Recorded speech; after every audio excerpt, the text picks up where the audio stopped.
Alors, la semaine dernière, c'est vrai qu'on a parlé en vitesse. On va passer à la deuxième Naftara. La semaine dernière, on a parlé pourquoi il faut une nechama, une double nechama. Nahamu, nahamu. Et pourquoi c'est écrit Yomar Elokechem, la midat adin. Comme c'est écrit Kilakha miyad Hashem. Hashem, c'est Havaya, c'est la midat rahamim. On dit Ba'ala Nehamot. Akadosh Baruch Hu, il est Ba'ala Nehamot. Pourquoi Nehamot au pluriel? Pourquoi on ne dira pas Ba'ala Nehama? Quelqu'un qui vient pour être Menahem, quelqu'un. Oui. La Nehama, elle n'est pas entière, elle n'est pas parfaite. Par exemple, quelqu'un qui a perdu son argent. Qu'est-ce qu'il lui dit, le monsieur? Écoute, il y a quelqu'un d'autre avant toi qui a perdu son argent, il est devenu pauvre, et après 6 mois, 1 an, 2 ans, il est devenu riche. Bon, tu lui donnes pas la richesse, tu lui donnes pas l'argent qu'il a perdu. Qu'est-ce que tu fais? Tu l'encourages. En hébreu, on dit me'oded oto. T'es quelqu'un qui a une maladie. Il a une maladie, qu'est-ce que tu lui dis? Il y avait avant toi des gens, ils étaient malades, et Dieu les a soignés. Mais tu peux pas lui dire, tu sais ce que tu as perdu l'argent, là maintenant tu as perdu, c'est bien pour toi. Comment on ne le sait pas, non? Il n'y a que Dieu qui sait ce que la personne qui a perdu, c'est bien pour lui. Ou bien un type, tu lui dis, la maladie que tu as, tu sais, elle est bien pour toi. Ça, on ne peut pas. Non, ça, on ne peut pas nous le savoir. Qu'est-ce qu'on dit à quelqu'un qui a perdu un proche? Amakom yenachem etchem. Ou bien mina shamayim enochamu. Alors, pourquoi tu es venu me dire ça? Pourquoi je ne le sais pas? Rabbi Yitzhak Hutner, alav shalom, dans son livre, il a écrit, il y a un mot qui contient le bien et le mal. C'est quoi?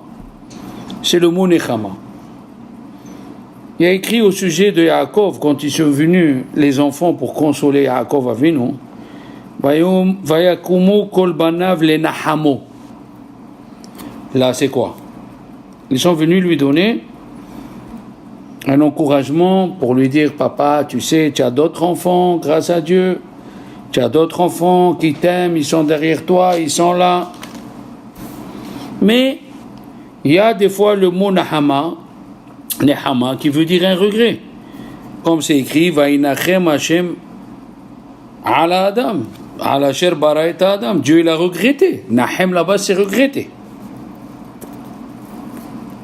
Donc au sujet de Yaakov, c'est un encouragement. Mais on ne pouvait pas lui dire pourquoi c'est bien pour toi que Yosef a disparu. C'est après qu'il est devenu vice-roi. Là, il peut voir ce que Dieu il a fait pour lui. Mais au moment où il a perdu Yosef, on ne peut pas lui remplacer. On ne peut pas lui dire c'est bien ce que tu as eu. Non. On peut juste lui dire que ce que Dieu il fait, c'est les Tova. D'accord? Moi, j'étais en Israël. J'ai écouté la dracha d'un Rav. Il a écrit dans le titre « La maladie qui a sauvé ma vie ». C'est quoi? Il y a un monsieur, il avait le sucre. Ils lui ont découvert un diabète de type 2. Il s'est mis à faire le régime à fond de fond. 6 mois après, le docteur il appelle, il lui a dit, viens, monsieur le Rav, j'ai des bonnes nouvelles à vous dire. Il lui a dit quoi? Il lui a dit, vous vous rappelez, il y a 6 mois, je vous ai dit que vous étiez diabétique. Et vous avez la glyquée qui était à, je ne sais pas, à 10. Vous avez la glycémie à jeun, vous avez... Il a dit oui. Il a dit, regardez, grâce au régime que vous avez fait pour le sucre, regardez tout ce que vous aviez eu avant. C'était des maladies qui étaient latentes, qui étaient en train de venir. Et grâce au régime que vous avez fait pour le sucre, vous avez maigri et vous vous êtes protégé de toutes ces autres maladies. Ah, la maladie qui l'a sauvé de toutes les autres maladies. Dans la Haftara, nous allons lire, d'accord? On l'a lu plus tôt, Nachamu, Nachamu, Ami, Yomar Elokechem. Yomar Elokechem. Ça veut dire Elokechem. Quand il a reçu le coup par Midat Adin, la personne ne comprend pas. Et qu'est-ce qu'on voit dans la Haftara de cette semaine? Les Juifs, ils ne veulent pas de cette Nechama. Vatomer Tzion Azavani Hashem. Ah. Tzion, elle a dit, les Juifs, ils ont dit, Dieu les a abandonnés. Alors, qu'est-ce qu'il dit dans la Haftara? Faites attention, il ne faut pas vous décourager. Habitu el Avraham Avichem. Regardez ce qu'il a eu Avraham. Et Sarah. Ils avaient Sarah, Imenu, ils disent Chachamim, comment c'est écrit? Sarah Akara en la valade. Mais si elle était stérile, elle n'a pas d'enfant. Ah, mais si tu es stérile, tu n'as pas d'enfant. Ils ont dit les Chachamim, elle avait même pas l'utérus où le bébé grandit. Il leur a dit, regardez. Ils avaient rien. Avraham et Sarah, ils avaient rien. Et quand même, qu'est-ce qu'elle dit dans l'Haftara? C'est écrit va avarecheo, va arbeo. Ah, je les ai multipliés. Il était seul jusqu'à que Avraham lui-même, il a dit à Dieu, mais je suis sous les astres. Vedamesek Eliezer yoreshoti. Je vois, c'est Eliezer de Damas qui va mériter. Qu'est-ce qu'il a fait? Akadosh Baruch Hu, il a pris Avraham, il l'a mis au-dessus des astres, il amène Rashi. Rashi l'amène quand il lui a dit lève tes yeux. Sana enecha, il a mis sur les astres et là il lui a dit qu'est-ce que tu vois? Il lui a dit ouh, je vois 20 millions de juifs. Il lui a dit ah, alors c'est écrit dans la Haftara ki nicham Hashem Tzion niham kol horbonoteha. Hashem, il nous a donné des signes et des signes. On est obligé, vous savez, quand on arrive au Kotel, de déchirer les vêtements pour le Mashiach, pour le Beth Amikdash qui s'est détruit et le Mashiach qui pleure. Mais on doit faire, normalement, on doit faire une deuxième déchirure pour les montagnes de Yehuda qui s'étaient abandonnées, qui sont abandonnées. Ben, la deuxième déchirure, il dit à Moshe Feinstein, on n'a plus besoin. Pourquoi? Même Rav Eliashib. Parce que les montagnes sont entre les mains des Juifs aujourd'hui. On a plein de quartiers juifs qui se sont construits. On a plein de quartiers juifs qui se sont construits. On ne fait pas. Mais pour le mur de lamentation, tant qu'on n'a pas le Beth Amikdash, on doit déchirer nos vêtements. Et même une femme, elle doit déchirer une fois tous les 30 jours. Les gens qui viennent la veille de Shabbat, c'est-à-dire vendredi après-midi ou Shabbat, ils ne déchirent pas. Donc s'ils ne déchirent pas, ils n'ont plus besoin de déchirer. Maintenant, si tu as oublié de déchirer, tu as oublié d'amener un vêtement et tu es vers le kotel, mais dis Ava, dans un cas de force majeure, tu peux dire à une femme ou à un homme, je te donne tous mes habits, tu me les prêtes, et un habit qui n'est pas à toi, tu ne peux pas le déchirer. Rav Eliashib, il n'est pas d'accord avec cette astuce. Rav Moshe Feinstein, oui. En tout cas, ça ne coûte rien d'aller acheter un t-shirt à 10 shekels, 2,50 € et tu le déchires pour le Chorban Beth Amikdash. On voit qu'Akadosh Baruch Hu, après 2000 ans de prière, 2000 ans de l'Eshana Aba'a Yerushalayim, Jérusalem aujourd'hui, comment elle est, celui qui voit, il a le syndrome de Jérusalem. Comment c'est beau, les rues sont propres, Comment Shabbat, tu vois, il y a 65% de la population de Jérusalem et les chômerettes Shabbat.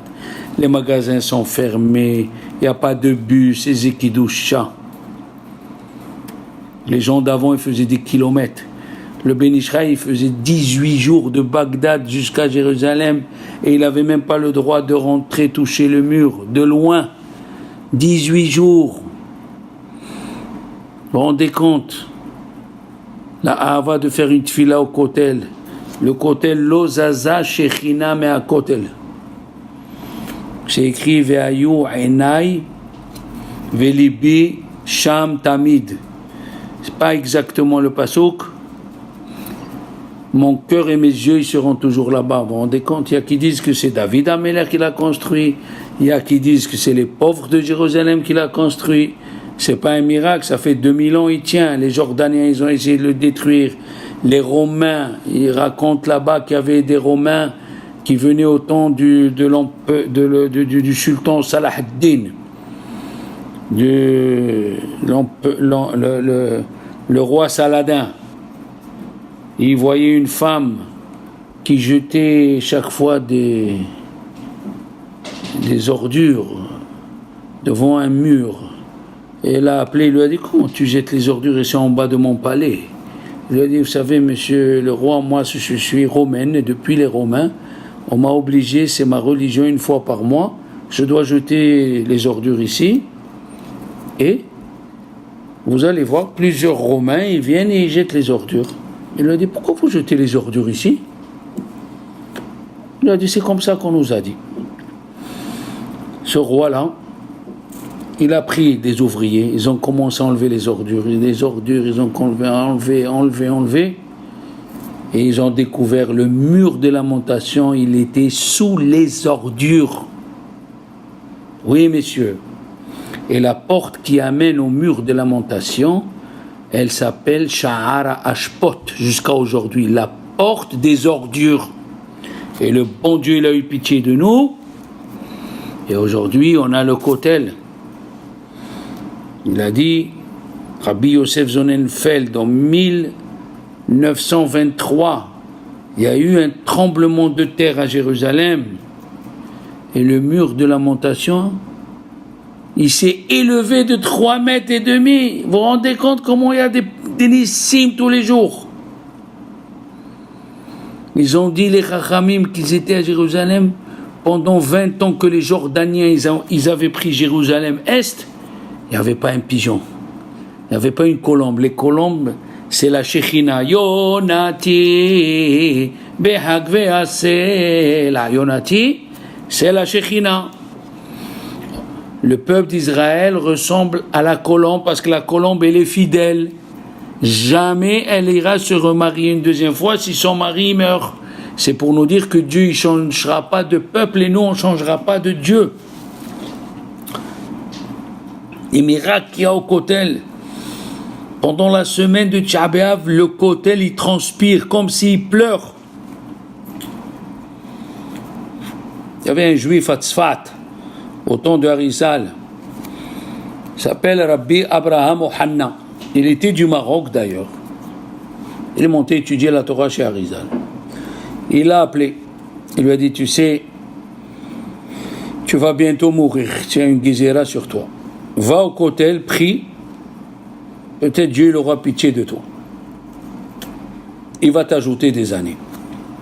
Il est monté à Jérusalem. Il s'est mis à prier, à prier. Quand il est venu, il lui a dit à Harizal, alors dis-nous, et comme il était Hanav, ce monsieur, il a dit, ça va, Kadosh Baruch Hu. Il lui a dit, dis-nous ce que tu as vu, ce que tu as eu. Il lui a dit, tu t'es mis à pleurer, et une femme est sortie du mur de lamentation. Du mur de lamentation, une femme, elle est sortie. Il lui a dit, Abraham, mon fils, arrête de pleurer. Arrête de pleurer, je suis venu te consoler. La Shechina, il a vu une femme sortir du mur. Et depuis, il lui a dit à Harizal, tu vas avoir 22 ans en plus, et tu vas t'appeler Rabbi Abraham Beruchim. Tu as eu la bracha du Kotel HaMa'aravi. Kotel, tu as eu la bracha. On ne sait pas ce que c'est une prière au kotel. On ne sait pas, c'est comme le téléphone. C'est direct, tu parles à Dieu, il t'écoute, c'est direct. Il y avait un riche, le soir à minuit, il est venu avec un rosh yeshiva au kotel. Il voit un homme, il pleure. Il s'approche, il lui dit, dis-moi, combien tu as besoin d'argent? Dis-moi ce que tu veux, je te donne. Il a dit, non, je ne suis pas venu demander de l'argent. Il lui a dit, alors pourquoi tu pleures? Il a dit, je pleure, je suis venu remercier Dieu que chaque fois que je suis venu prier au kotel, Dieu il m'a répondu. J'ai marié mes 7 enfants, je viens de marier le 7e. Je viens pleurer des pleurs de joie pour remercier Hachem que j'ai réussi à marier le 7e enfant. Qu'est-ce que vous voulez que je vous dise? Comment on peut rester insensible aux histoires du kotel? Comment? Le dernier miracle que une pierre du kotel, elle a quitté le 9 Av, elle a quitté la rangée. Ça fait 2000 ans, le mur il bouge pas, elle a quitté la rangée, elle est tombée du côté des femmes réformistes qui n'ont pas accepté qu'il y a une séparation. Combien de Nissim il y a eu au kotel? Combien? Rabbi Yom Tov Al-Ghazi, qui était un rabbin de Turquie, qui a fait des livres terribles sur Masechet Bechorot. Le Hatam Sofer, il a reçu, le Maharit Al-Ghazi, il a reçu comme le Gaonador. Et lui, il dit, je suis arrivé au kotel à Tisha B'Av et j'ai entendu la voix de la Shekhinah. Il a entendu comme une voix qui pleurait comme la Yona. Une prière au kotel, vous ne savez pas ce que c'est, on ne peut pas s'imaginer ce que c'est. Et le meilleur, c'est Rabbi Haïm Ben Attar, alav shalom. Il a dit à quelqu'un qu'il avait un problème, il lui a dit, voilà, tu prends cette feuille, il a écrit dessus quelque chose, il lui a dit, mets-la dans le mur du kotel. Ça veut dire même quand tu écris, tu mets au kotel, le kotel, HaKadosh Baruch Hu, il écoute. Et ils ont trouvé écrit Ahoti, Rayati, Yonati, Tamati. Il a prié à HaKadosh Baruch Hu, aide ce monsieur, aide-le. Combien de gens ils ont été sauvés au kotel grâce aux prières? Il faut économiser de l'argent. Les gens ils sont partis à pied du Maroc, du Yémen pour arriver faire une prière au kotel et mourir. Ils lui ont dit à Rizal, pourquoi tu ne vas pas toi prier au kotel? Elle est bonne hein, cette question. Et il a répondu, parce que si je vais au kotel prier, le Satan il va laisser tout le monde entier, il va s'occuper que de moi pour m'empêcher d'aller. Dans le livre Sefer Apirion de Rabbi Shlomo Ganzfried, il raconte que Rabbi Moshe Bar Nachman, il a fait une visite en Eretz Israël.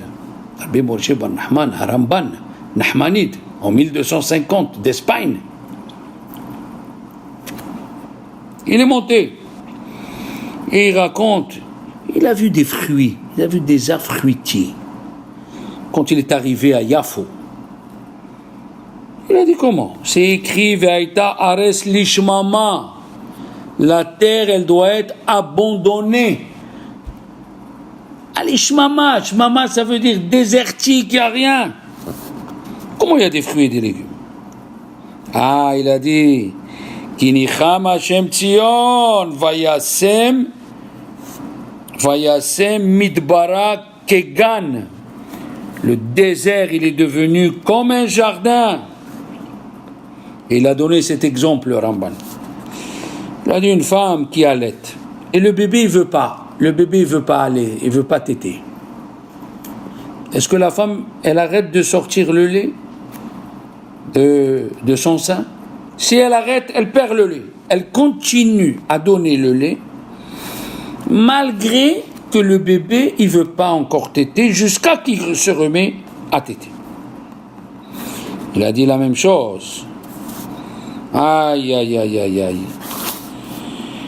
Hachem, il a continué à ce que Eretz Israël donne des fruits. Elle donne des fruits, malgré que les Juifs, ils n'étaient pas tellement présent, pour que quand ils viennent, la terre, elle reconnaît ses enfants. Ki nicham Hashem Tzion, Kegan Hashem, c'est écrit dans la Haftara. Eh oui, on voit d'ici comment mon frère, il m'a dit, il a une photo quand les Juifs, ils ont pris le Golan, 50 km. En hébreu, s'appelle le Bashan. Og Melech Bashan. Bashan, c'est le Golan. Il y avait un arbre et une bicyclette. Et après quelques années, les meilleurs vins du monde, ils sortent d'Eretz Israël. Chaque chose qu'on peut acheter d'Eretz Israël, chaque chose, pas seulement tu fais travailler tes frères, mais tu montres que tu aimes Eretz Israël. Une fois, on m'a dit, vous êtes sioniste? J'ai dit, bien sûr que je suis sioniste religieux. Il faut aller en Israël, il faut acheter le miel d'Eretz Israël. Tu encourages les apiculteurs d'Eretz Israël. Il faut acheter le café en Israël, les chaussettes. Tout ce que tu peux acheter en Israël, achète. Tu vas au duty free, tu achètes du vin d'Israël. Tout ce que tu peux acheter. Fais marcher tes frères qui habitent Eretz Israël. Surtout, qui sont bons les choses qu'on achète d'Eretz Israël. Il a écrit, c'est une mitzvah d'acheter du vin blanc, sucré pour Rosh Hashanah, c'est connu. Achète d'Eretz Israël. Ça te coûte quelques euros en plus, c'est vrai. Mais tu travailles Eretz Israël, tu montres à Dieu, comme c'est écrit dans le pasuk, Ve'et ha'afara yehonnenu. Il a dit, Rabbi Ovadia Yosef, et la terre et le sable, ils la chérissent. C'est assourd de marcher pieds nus dans la rue, vous le savez. Pourquoi? Parce que Dieu, il a maudit la terre. Et la touma, elle rentre par les pieds. C'est pour ça qu'on ne fait pas Nechila sur les pieds, parce que la terre, elle est encore la touma. Mais, quand tu arrives en Eretz Israël, tu peux marcher pieds nus. Quand on arrive en Eretz Israël, celui qui peut, dès qu'il arrive, je le fais moi aussi, j'ai vu les anciens le faire, on se met par terre et on embrasse la terre.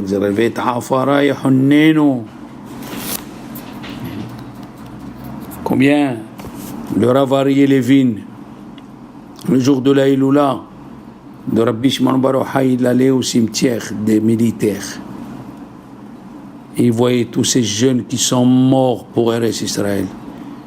Tous ces jeunes qui sont morts pour Yerushalayim. 600 soldats sont morts pour Yerushalayim.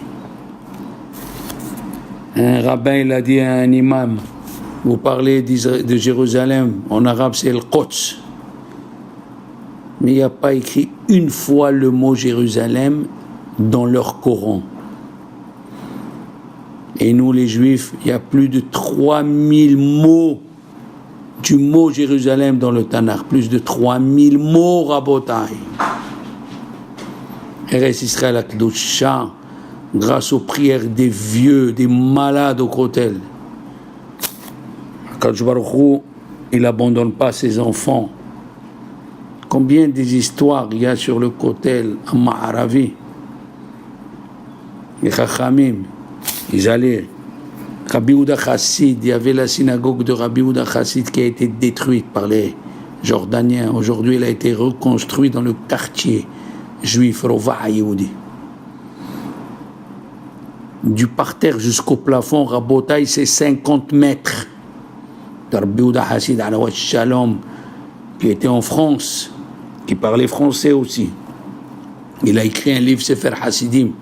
Avant de mourir, il a dit à ses élèves, qu'est-ce que vous voyez? Qu'est-ce qui est écrit autour de moi? Sur la terre, qu'est-ce qui est écrit autour de moi? Ils lui ont dit, c'est écrit Hasid, Hasid, Hasid. Il a dit, Hazonish, un des grands rabbins qui est mort en 1953. Et le monde de la Torah, c'est lui qui a créé avec un autre Rav un Rav de Novardok, et lui, ils ont créé avec Rabbi Yosef Kahneman, ils ont créé Bnei Brak, les trois. Il a dit, j'ai jamais vu quelqu'un qui a fait le contraire de ce qui est écrit dans le Bi Yehuda Hassid, et il a pas été puni. Bon, Rabbi Yehuda Hassid a écrit des halakhot, jusqu'à aujourd'hui, ils sont écrits dans le Shulchan Aruch. Juste une petite halakha. Il a dit, Rabbi Yehuda Hassid, il ne faut pas, si tu achètes un livre de prière d'un curé à l'époque, ils écrivaient sur le cuir, et tu effaces toutes les prières des goïms, et tu écris les prières en hébreu, Dieu il n'écoutera pas la prière. Pourquoi? En catégor ne'esa sanégor. Vous savez ce que ça veut dire? Un accusateur ne peut pas devenir un avocat, un défenseur. Il y a beaucoup de halachot de Rabbi Yehuda Hassid. Il ne faut pas détruire un four. Quand tu sors de chez toi et tu déménages, il faut laisser un petit objet. Il faut voir les halachot qu'il écrit. C'est lui qui a écrit qu'il ne faut pas se marier avec quelqu'un qui a le nom de ton beau-père ou de ta belle-mère. Ça veut dire, ou de tes parents. Ça veut dire si ta femme elle s'appelle Rivka et ta mère elle s'appelle Rivka, c'est pas bien. Bien que Rabbi Ovadia Yosef dans Yabia Omer, il a écrit même dans le Helek Zayin, il a écrit là-bas des tonnes de preuves que ce qu'il a dit Rabbeinu Gershon, on ne le suit pas. Mais ce qu'il dit Rabbi Yehuda Hassid, on le suit, de ne pas se marier avec deux femmes. Rabbeinu Gershom, il a dit il ne faut pas se marier avec... Mais Rabbi Yehuda Hassid, ce qu'il a dit, jusqu'à aujourd'hui, on fait attention. On dit dans la paracha, Ki Hashem miviacha el eretz tova. Hashem, il va t'amener dans une terre bien. Eretz hayanot ut homot. Une terre où il y a plein de torrents, de chutes d'eau, yotzim babik'a ou bahar, qui sortent dans la vallée, dans la montagne. Dites-moi où il se trouve cet endroit-là en Israël. On a fait tout Israël, on n'a pas trouvé.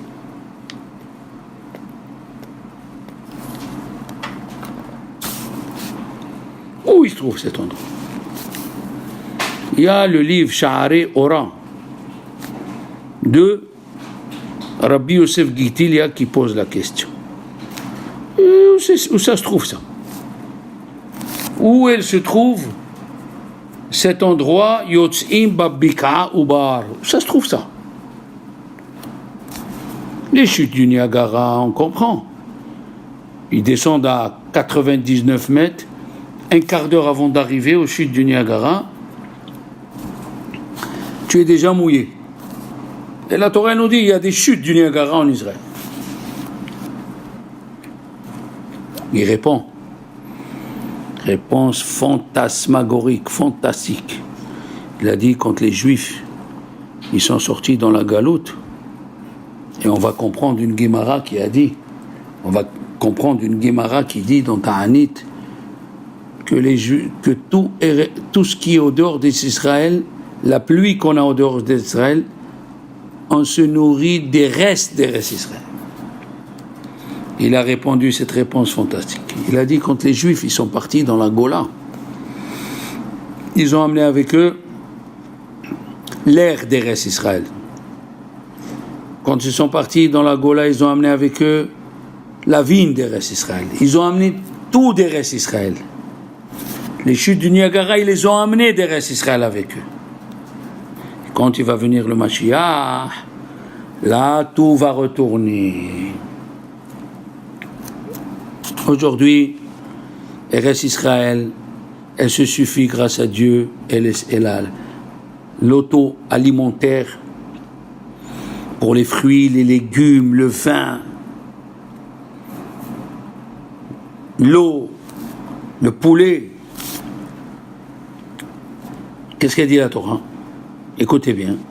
Elle a dit Eretz Hita Usora Vegefen Utena Verimon, une terre où il pousse le blé, l'orge, Gefen, le raisin, Teena, les figues, Verimon et les grenades. Eretz zet shemen udvash. Une terre où il pousse l'huile et le miel. Eretz, une terre, asher lo bimiskinu tochal ba lechem. Tu mangeras pas le pain comme un pauvre. Eretz, asher lo tehsar ba kolba. Eretz, ça veut dire une terre où il manque rien. Eretz, asher avanea barzel, une terre où ces pierres y sont en fer, ou me'ararea tahtsov nehoshet. Et de ces montagnes, tu fais sortir le cuivre. La première question, elle est, pourquoi il n'y a pas écrit Eretz, une terre qui donne de l'or et de l'argent, une terre qui donne du pétrole? Non? C'est pas mieux? Ah, tu me dis comment en Eretz Israël il y avait de l'or et de l'argent qui sortent de la terre? Eh bien, messieurs, ça, mesdames, ça existait déjà. Dans le Pirkei de Rabbi Eliezer, le père Kavbet, c'est écrit qu'un homme à Sédom ou à Gomorre, il disait à son serviteur, va me chercher un radis dans le jardin. Il allait, et quand il arrachait la botte de radis, elle sortait avec de la terre. Il secouait la terre et des pépites d'or y tombaient. Eh oui. Ben oui. Pourquoi Dieu il n'a pas dit une terre qui donne de l'or et de l'argent? Une terre qui donne du fer et du cuivre. Il aurait dû dire, c'est vrai que les pierres d'Eretz Israël, le Tosfot dans Ktubot, Daf Kuf Yudbet, il dit que Rabbi Hanina, il a rangé la terre d'Israël pour faire kavod à Eretz Israël. Pour faire kavod. Vous savez que la terre d'Israël, elle s'appelait Eretz Kenaan. Et pourquoi on l'a appelée Kenaan? Mais il y avait 7 pays, et Tahivit, Taïvousiv, et Girgashi. Il a dit, tout cela, quand ils ont appris que les Juifs, ils vont venir, ils ont détruit ce qu'ils ont construit. Sauf Kenaan. Kenaan, il a arrangé les routes et les maisons, il a dit, si ça appartient aux Juifs, eh bien qu'ils viennent les prendre. Alors Dieu, il a dit, je crois que les Juifs, ils s'installent, au lieu de l'appeler Eretz Israël, on l'a appelé Eretz Kenaan. Parce qu'il a voulu, il a laissé que les Juifs s'installent en Israël. Il y a qui disent pourquoi on l'appelle Kenaan, parce que Eretz Israël, elle donne la modestie. Kenaan, il y a le mot nichna, dans la modestie. C'est qui n'a pas vu que tu arrives devant Me'arat HaMachpelah. Cet édifice, qu'il a plus de 2200 ans, il a été construit par Hordos. C'est connu que la Gemara elle dit que Hordos, il a manqué de kavod au Chachamim, il a tué plusieurs à cause de sa femme qui a mal parlé. Et il est parti voir le Tanar Yehuda ben Baba. Il y a qui disent Yehuda ben Bouta. Et la Gemara dans Baba Tra, elle dit Yehuda ben Baba. Et il était aveugle. Et il lui a demandé, il est venu, il était déguisé comme un homme normal. Il lui a dit, tu as vu ce roi-là, Hordos, hein? Il a dit, écoute-moi bien, c'est écrit dans le roi Salomon, Gam b'madda'achal tekallel melech. Même dans ta tête, ne pense pas à maudire un roi. Il lui a dit, pourquoi? Il lui a dit, parce que si Dieu l'a mis, c'est celui-là qu'on doit avoir. Alors il lui a dit, malgré qu'il n'est pas, il lui a dit, malgré qu'il n'est pas de la maison des Hashmonaïm. Il lui a dit, malgré qu'il n'est pas. Il avait pris une femme des Hashmonaïm, elle est morte, il l'a mis dans le miel pendant 7 ans, et les gens, ils disaient, voilà, je descends, moi, des Hashmonaïm, je suis marié avec. Et en vérité, il a fait un coup d'État pour prendre le pouvoir. C'est lui qui lui a dit, alors, écoute, c'est moi le roi Hordos. C'est-à-dire à peu près 80 ans avant la destruction du deuxième temple. Il lui a dit, qu'est-ce que je peux faire pour faire Teshuvah? Il lui a dit, tu as détruit la lumière du monde, qui sont les chachamim. Tes yeux, ils doivent voir tes maîtres. Un homme sans maître, un homme qui n'a pas de maître pour le diriger, c'est un homme perdu. Un homme qui n'a pas un rave pour lui dire voilà ce qu'il faut faire, voilà ce qu'il ne faut pas faire. Il vit la vie, il reçoit des coups, il ne sait même pas pourquoi, alors que quand tu demandes à un rave, combien de fois les gens ont demandé à des rabbanim, ils ont été sauvés, il faut avoir un rave pour prendre conseil. Alors tu vois cet édifice fantastique qu'il a mis sur Abraham, Yitzhak et Yaakov. Il faut savoir que quand vous allez à Me'arat HaMechpelah, il y a écrit voilà la tombe d'Abraham, Yitzhak et Yaakov, Adam Arishon et sa femme. Il faut savoir qu'on ne connaît pas exactement où il est enterré Abraham. C'est-à-dire quand tu vois Abraham, c'est peut-être Yitzhak. Quand tu vois Yaakov, c'est peut-être Adam Arishon.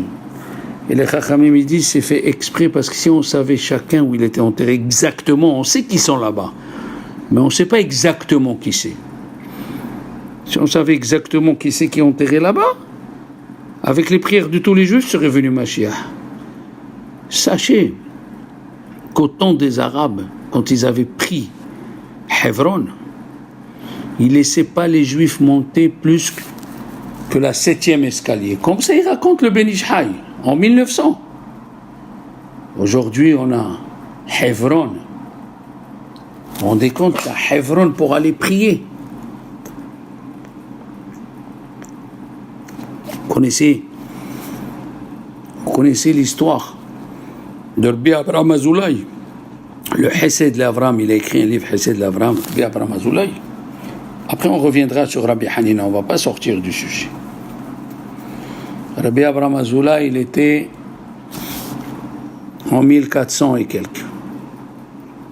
Et il était Migirouché Sfarad, 1492, quelque chose comme ça. Lui et un grand rave qui s'appelle Rabbi Meir Papiresh, ils sont montés à Damas où il est enterré Rabbi Chaim Vital. Ils ont prié, ils ont jeûné 3 jours, ils ont prié à Rabbi Chaim Vital de prendre la permission, de prendre les écrits de Harizal qui sont enterrés avec lui. Il leur a donné la permission 1 jour. Ils ont amené avec eux 20 sofrim et ils ont écrit pendant 24 heures. Après, ils ont remis, ils ont fermé. Parce que Rabbi Chaim Vital, ils lui ont dit pourquoi tu vis à Damas. Il a dit parce qu'il y a une clipa, une impureté forte qui va venir de Damas et moi, mon Rav, il m'a dit comment l'empêcher d'arriver, donc je suis obligé de rester. Puis Abraham Azoulay, Rabbi Shlomo Al-Fandari, j'ai oublié de vous dire qu'il a vécu plus de 100 ans. Il est venu le voir, Rabbi Yosef Sonnenfeld. Il a dit à Rav, pourquoi vous vous cachez? Rabbi Yosef Sonnenfeld était le rabbin de la communauté Ashkenaz. Pourquoi vous vous cachez? On a besoin de vos prières. Ils habitaient les 2 Jérusalem. Et c'était un très grand tzaddik. Il lui a dit à Rabbi Yosef Sonnenfeld, comment tu viens me demander de bénir les gens? Mais c'est honteux de venir me voir alors qu'il y a le kotel à Ma'aravi, le kotel, il y a le kotel, il faut aller prier au kotel, au lieu d'aller voir un rab. Regardez ces endroits fantastiques. Je n'ai pas encore parlé des autres endroits. Qu'est-ce que c'est Eretz Israël? Alors, il dit, le Tiferet Yonatan, qui a été écrit par Yonatan Aibishis, en 1700 et quelques, qui était rabbin à Metz et à Prague. Il a dit, Rabbi Abraham, Rabbi Hanina ben Dosa, il connaissait les pierres d'Eretz Israël, ils étaient plus lourdes que les autres pierres, parce qu'elles contenaient du fer.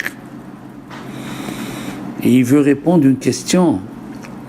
Quand Yaakov, il a dit, comment je suis passé par l'endroit où ils ont prié mes parents, et j'ai pas prié, il est retourné, il a rebroussé chemin et Dieu a fait de sorte qu'il a dormi dans l'endroit du Beth Amikdash. Mais Yaakov Avinu, comment il savait que c'est l'endroit du Beth Amikdash? Ah, le matin, quand il s'est levé, Mais le soir, il a dit, Rabbi Yonatan Abishi, c'est un hidouche, il a dit, Vaikah me avne amakom. Il a pris les pierres. Et quand il a pris les pierres, il a vu qu'ils étaient plus lourdes que les autres pierres. Ah, il a dit, c'est l'endroit du Beth Amikdash. Amanora makom azeh. Alors on revient à la question. Le Rambam et les Siporno, les deux, ils posent la même question. On sait que quand il va venir le Mashiach, les pierres, ils vont être en diamant. Il va avoir des diamants de 7 mètres de haut, comme elle raconte la Gemara dans Baba Batra. Qu'un élève, il a dit à Rabbi Yochanan, ah ouais, il a écouté la dracha de Rabbi Yochanan que les portes de Jérusalem vont être hautes de 7 mètres en diamant. Alors l'élève, il a rigolé, il a dit déjà, pour trouver un petit diamant, alors là, 7 mètres, quand il a vu dans la mer, c'est pas un élève n'importe quoi, il a vu dans la mer des anges porter les portes de Jérusalem en diamant. Il lui a dit, c'est quoi ça? Il lui a dit, on prépare les portes pour le Mashiach en diamant. Il est revenu, il a dit, Rabbi Yochanan, il a fait darashta, tu as bien fait la darashta, je les ai vus. Et il lui a dit, Rabbi Yochanan, et si tu les avais pas vus, tu n'aurais pas cru dans ce que j'ai dit. Il a regardé d'un œil de Midat Adin et il a tué. Quand on te dit autant du Mashiach, c'est que c'est vrai. Mais le Ramban et le Siporno ils posent la question. Pour répondre à la question pourquoi il n'y a pas l'or maintenant, pourquoi il y a écrit 5 fois le mot Eretz? Hein? Il y a 5 fois le mot Eretz. Pourquoi? Il a dit, quand on dit le mot Tov dans la Torah, qui Hashem Elokecha meve'acha el eret tova. Quand on dit le mot Tov, c'est les choses qui sont bien pour ton corps et ta santé. Ah, et il y a écrit l'huile et le miel. L'huile et le miel, c'est pour le mettre sur le pain. Le miel, tu l'étales sur le pain. Et le miel et l'huile d'olive aussi. On sait qu'au Maroc, on mangeait de l'huile d'olive sur le pain et on mangeait du miel sur le pain. Et il n'est pas cher. Et il y a écrit Lo tehsar eres, lo tehsar kol tuav. Il manquera rien. Qu'est-ce que ça veut dire il manquera rien? Il a dit Rashi il dit dans Vezot Aberacha Barzel un hoshet min alecha. Qu'est-ce que c'est Barzel, le fer, un hoshet min alecha. Artsechem ne'ula. Oui, il dit Rashi que tous les gens qui sont en dehors d'Israël viendront en Israël acheter. Il y aura tellement de l'or et de l'argent, on ne saura pas quoi faire. On ne saura pas quoi faire. Mais pour le moment, il dit le Siporno et le Rambam, la Torah, elle a dit 5 fois RS, c'est les 5 aliments qu'il te faut pour être en bonne santé. La Gemara dans Perek Anizakim, elle raconte, il y avait une femme qui s'appelait, au temps de la destruction du deuxième temple, il y avait une femme qui s'appelait Martha Bat Baitos. Elle a envoyé son chaliar pour aller acheter du pain. Il est revenu, il lui a dit, il n'y a plus de pain blanc. Elle a envoyé pour acheter du pain noir. Il est venu, il a dit, il n'y a pas du pain noir. Il lui a dit, achète-moi du pain pourri, il n'y a plus de pain. Elle est partie dans son coffre-fort. Elle a pris l'or et l'argent, comme c'est écrit dans Echa, qu'ils ont jeté l'or et l'argent. C'est Martha Bat Maitos, elle a jeté l'argent par les fenêtres. Elle a dit, mais c'est quoi? Il n'y a pas de quoi manger, à quoi il me sert l'or et l'argent? Comme il a dit, Yaakov Avinu v'natani lechem le'echol u'beged lilbosh. Je veux du pain pour manger. Combien des gens ne peuvent pas manger le pain? Ils n'ont pas les dents, ils ne peuvent pas manger le gluten, Ils ont des beaux habits et ils sont dans le placard. Tu ne peux pas sortir, il ne peut pas. Il y a qui disent qu'elle est morte parce qu'elle a mangé le reste de la figue qui mangeait Rabbi Tzadok. Rabbi Tzadok, il a jeûné 40 ans pour pas que Dieu ait détruit le deuxième temple.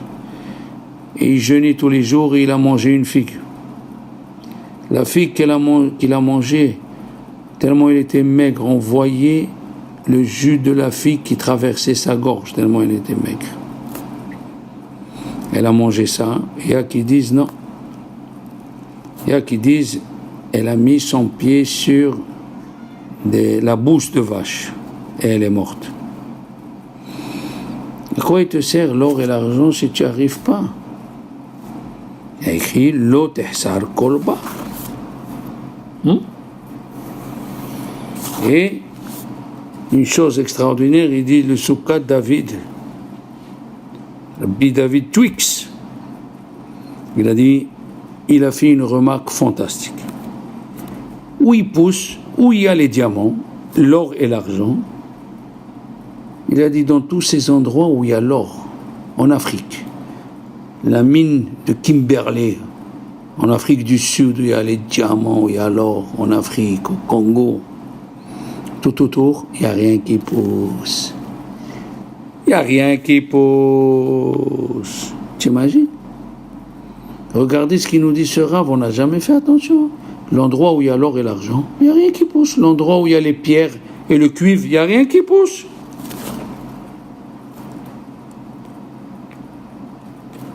Vous vous rendez compte? C'est vrai qu'on reçoit du blé. Pour le moment, on reçoit du blé des États-Unis. 4 millions de tonnes, les États-Unis envoient le blé en Israël. Et vous croyez qu'il n'y a pas de blé en Israël? Oui, il y a du blé. Pour le moment, il n'y a que 100 000 tonnes. Vous savez ce qu'on fait avec ces 100 000 tonnes? Une partie, on fait matzah shmura. Une partie, on fait avec l'amidon pour les médicaments. Et une partie, ils la vendent au dehors d'Israël parce que le blé qui pousse en Israël, il est mieux. Qu'est-ce que c'est le tehsar kolba? Alors le Midrash, il raconte que chez le Shlomo Melech, il a dit Asiti ginnot ou parnesim, il dit dans Kohelet, j'ai fait des jardins et des vergers. Venatati kol etz, et j'ai planté tout arbre. Qu'est-ce qu'il est venu nous dire? Il a dit parce que, en général, il faut sentir la terre. Les agronomes, ils sentent la terre. Et une terre, elle ne peut pas donner le fruit que toi, tu veux mettre. Jusqu'à que tu essayes plusieurs choses. Et alors, tu vois, voilà le fruit qui a poussé. Tu ne verras pas des vergers dans le Galil. Pourquoi? Parce que ce n'est pas l'endroit où ils poussent. Le roi Salomon, il savait chaque terre, qu'est-ce qu'elle peut donner.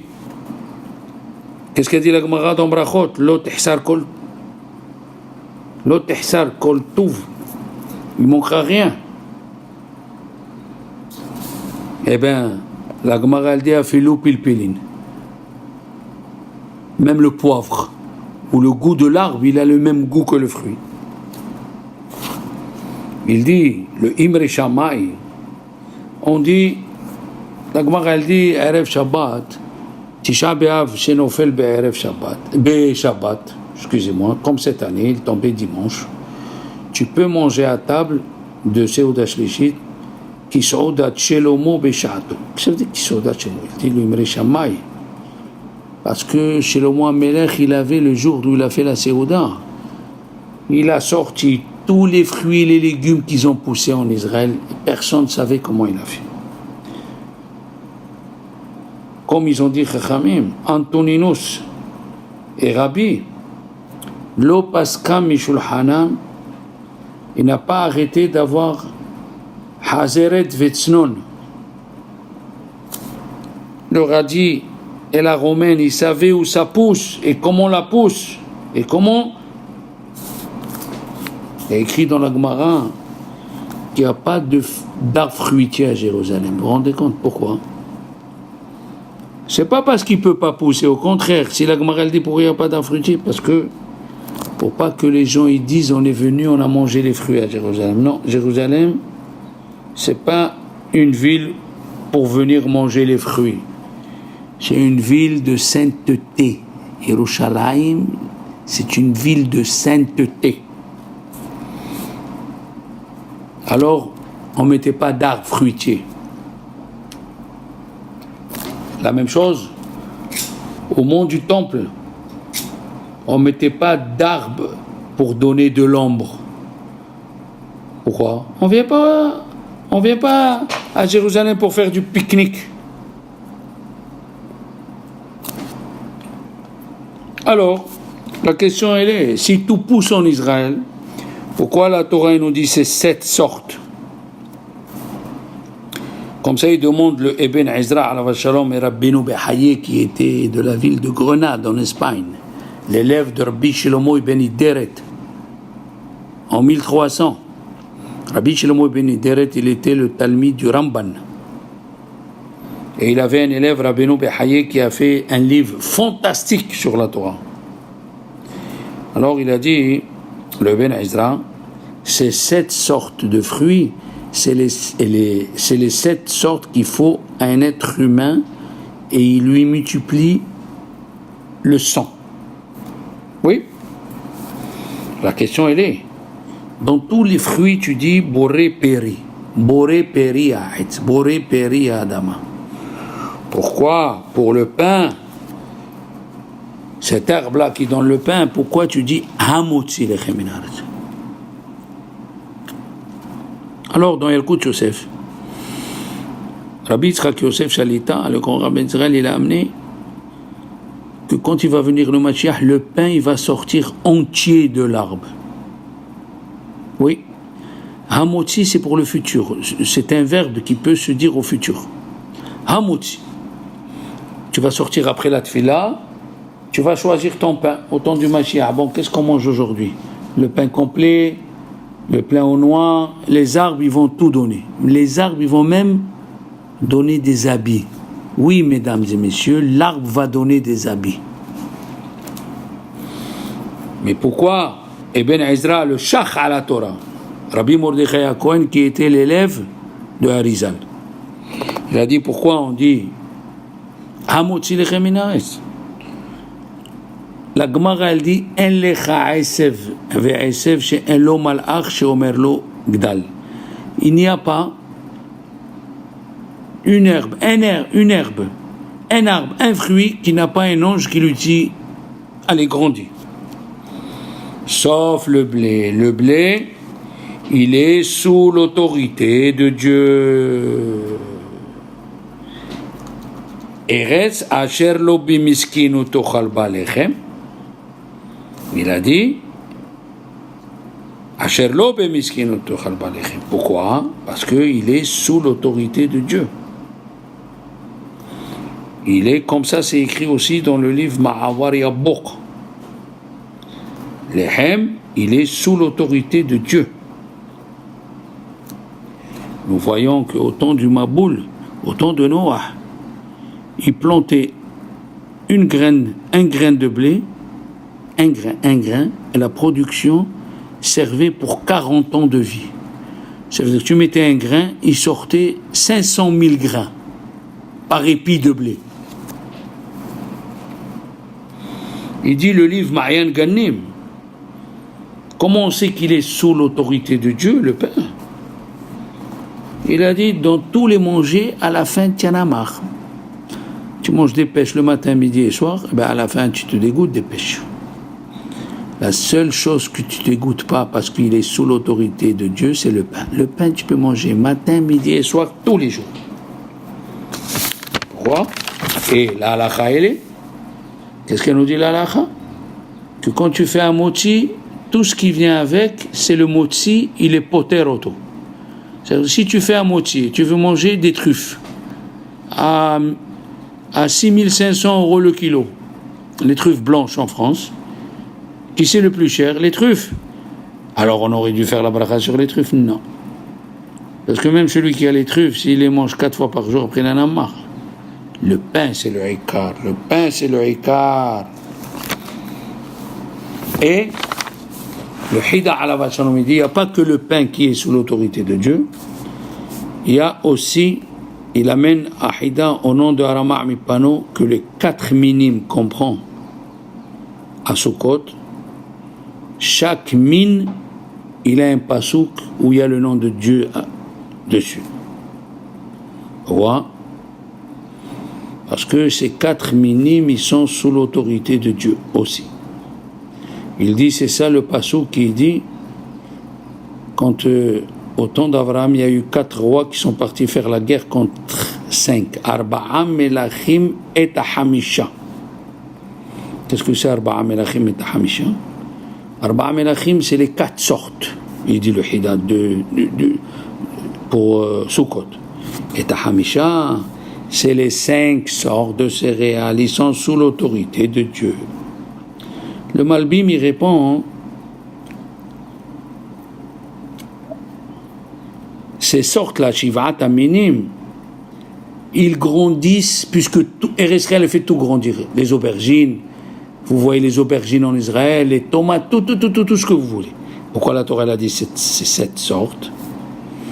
Il a dit parce que ces 7 sortes, ils grandissent plus gros que tous les autres pays du monde. La deuxième chose, il dit le livre Baalé Berit Avram, une chose fantastique. Pourquoi il n'y a pas écrit les dates et les olives? Pourquoi tu me dis la conséquence? C'est-à-dire tu me dis Erez Zet Shemen, c'est l'huile, Zet Shemen, Udvash et le miel. Pourquoi tu me dis pas une terre qui donne l'olive et les dates?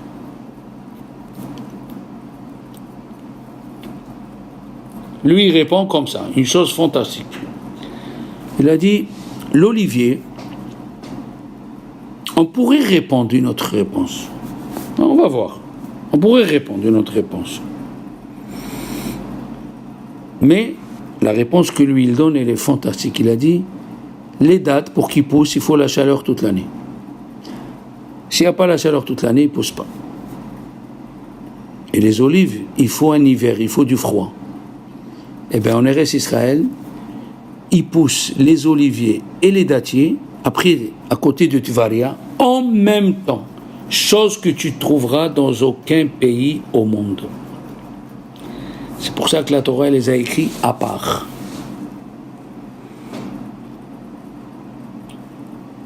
On sait que dans la Gemara de Brachot, pourquoi il y a écrit Erez Hita Sorak Vent Emanion, Erez Etchemen Udvash, pour nous dire que tout celui qui est à côté du mot Eretz, c'est lui qui est avant. Donc si tu as du blé, de l'orge, des olives, des figues, du raisin et des grenades, des figues et des grenades, il faut savoir l'ordre qu'il faut faire. Alors, le Ben Ishraï, il dit qu'il y a un ordre qui s'appelle Maga'esh. Maga'esh, c'est même Mezonot, qui est les céréales. Ouais. Gimel, c'est Geffen. Oui. Après les raisins. Magga'. Mais, Rabbi Ovadia Yosef, il a amené que le Bet Yosef, il a dit la halakha, elle est comme Rabbeinu Peretz. Qu'est-ce qu'il a dit Rabbeinu Peretz? Que le vin, il n'est pas en deuxième. D'abord, tu fais Mezonot, et après tu fais Zatam Atar. C'est quoi Zatam? Après Mezonot, tu fais l'olive, Zatam, Zaït, Tam, après les dates. C'est ça l'ordre. D'abord Mezonot, l'olive, les dates. Après, Atar, Anavim, les raisins, Ta, Te'enim, Resh, Rimon. C'est ça l'ordre. D'abord les 5 céréales,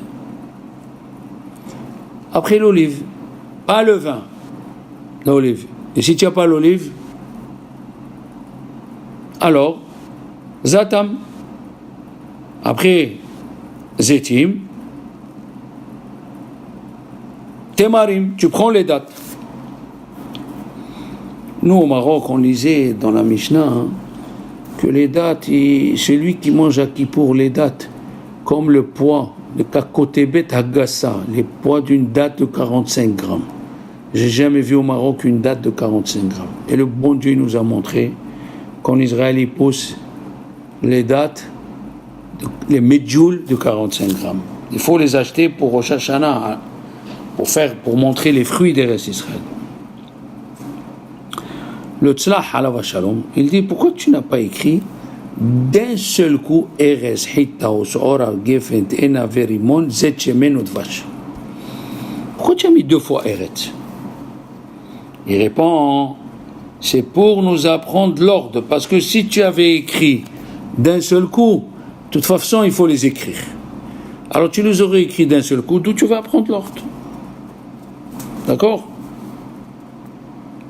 Maintenant, il y a une autre réponse, pourquoi il y a écrit les conséquences et pas le fruit. Il y a écrit Erez Zet Shemen Udvash. Zet Shemen Udvash. Parce qu'on sait bien que celui qui mange l'olive, ça lui amène l'oubli. Alors, la Torah, elle a parlé de l'huile. Les Témarim aussi, la Gemara dans Orayot, elle dit que l'huile, que l'olive, il fait oublier des études que tu as fait pendant 70 ans. Maintenant, ils ont demandé une fois au père de Rabbi Eliyahu Cohen, Rabbi Shlomo Cohen Hassid. Il lui a dit, papa, pourquoi tu manges l'olive? Ça amène l'oubli. Il lui a dit, mais c'est ça le problème. Quand je mange une olive, j'oublie. Alors je mange la deuxième. Mais Karfachaim, il amène. Si avant de manger l'olive, tu penses le nom, Kel Elokim Metzapef,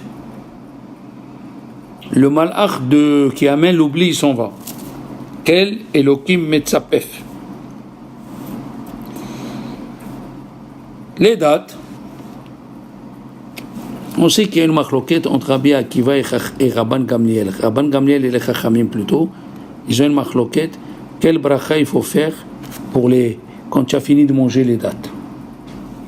Et la Gemara elle répond, il faut faire à la Haïtz et à l'Peri-Haïtz. Mais Rabban Gamliel dit, il faut faire Birkat Hamazon. Pourquoi? La Gemara elle dit, les dates ils rassasient. Mange 2 ou 3 dates de Medjoul et tu vas voir. Tu manges ça avant le repas, tu n'as plus faim. Et c'est la halakha. Si tu as oublié, tu as fait Birkat Hamazon sur les dates, eh bien tu es acquitté. Tu es acquitté. Mais la Gemara elle raconte dans Pesachim une histoire d'Af Pechet. Il dit le Oznaïm la Torah que Oula qui habitait à Israël, il est monté. À Babel, il a vu un panier de 10 kilos de dattes. Il a dit, combien ça coûte ça? Il a dit 2 euros. 2 euros 10 kilos? Il a dit, vous avez des dattes à 2 euros le kilo, vous étudiez pas la Torah? Et ils ont dit, ça va, Rav, manger, dites-nous du vrai Torah. Il a mangé les dattes tellement c'était bon. En Babylonie. Ce qui s'est passé? Toute la nuit, il est parti aux toilettes, parce que la Gemara elle dit, celui qui mange les dattes, il va aux toilettes. Le matin, il a dit, vous avez Samamavet, et vous étudiez la Torah, Kol HaKavod. C'est pour ça qu'il dit le Oznaim la Torah. La Torah, elle n'a pas dit les olives et les dattes, elle a dit les conséquences. Parce que les deux, ils peuvent faire du mal. Oui. Le Meshech Chochma, lui, il dit une chose fantastique.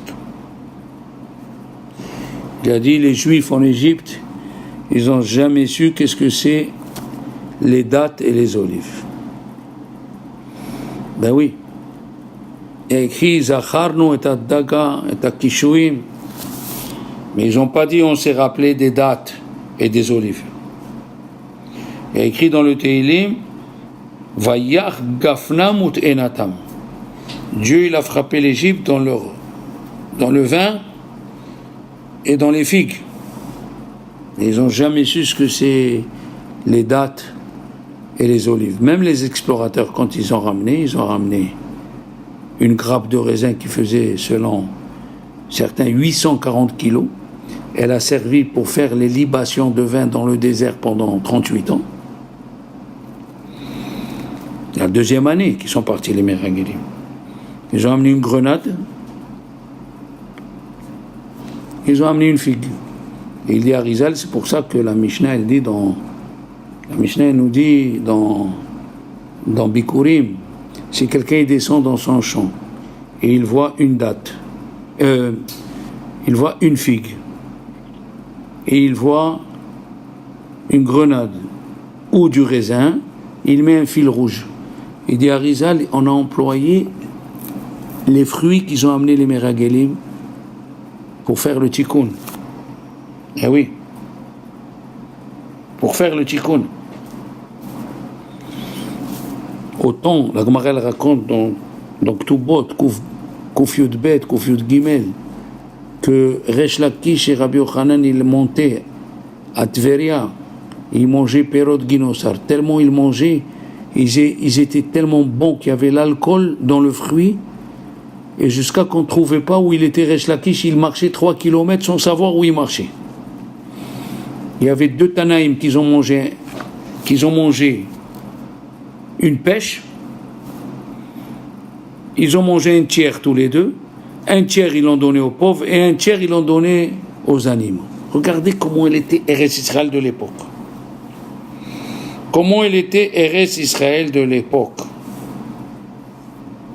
Alors, le Meshech Chochmah, il a dit, c'est pour ça qu'il a écrit que les conséquences de la date et l'olive, parce que les Juifs ne savaient pas.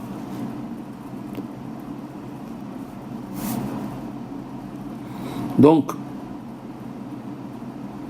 les enfants, c'est vrai qu'il a écrit, il dit, le livre Megadim Chadashim, que quand les Juifs ils étaient en Égypte, Dieu ils accouchaient 6 et la terre s'ouvrait, c'est pour ça que c'est écrit Vatim Maleh Haaretz Otam. Ils étaient dans la terre, il dit le Chidan. Vatim Maleh Haaretz Otam. Et là-bas, ils sortaient 2 rochers, un rocher où il y avait le lait, un rocher où il y avait le miel. Mais après, quand ils grandissaient, ils ont oublié. Oui. Et il dit Rashi, pourquoi il n'y avait pas ces 5 sortes? Zacharno, Takishuim, Tavatehim, parce que quand quelqu'un il les mange, une femme il les mange, c'est pas bien. Ça donne du mal au bébé. Ça donne du mal au bébé. Alors c'est pour ça que la Torah, elle dit que dans la manne, il n'y avait pas ces goûts-là. Et il dit, le Mekadim Hadashim, comment les Juifs, ils ont dit manhu? C'est quoi ça? Mais goûte? Non. Parce que la Torah, elle a dit, à l'autre, que la manne, il avait le goût du miel, qui s'appelle bidvash. Et il avait ta'amo, qui est ta'am tzad shamen. Et il avait l'huile. Et eux, ils n'ont jamais goûté ni l'olive, ni le miel, les dates, quoi. C'est pour ça qu'ils ont dit manhu. Nous avons parlé shivha chez Eretz Israël, de donner le kavod aux fruits d'Eretz Israël. Tout celui qui peut acheter les fruits, le vin, tout ce que tu peux acheter d'Eretz Israël, achète. Hibboub Eretz Israël. Si la Torah a dit qu'on chérit la terre, qu'il faut chérir les fruits, qu'il faut chérir tout ce que tu peux acheter d'Eretz Israël, comme ça Dieu nous amène le Mashiach le plus vite possible. Amen.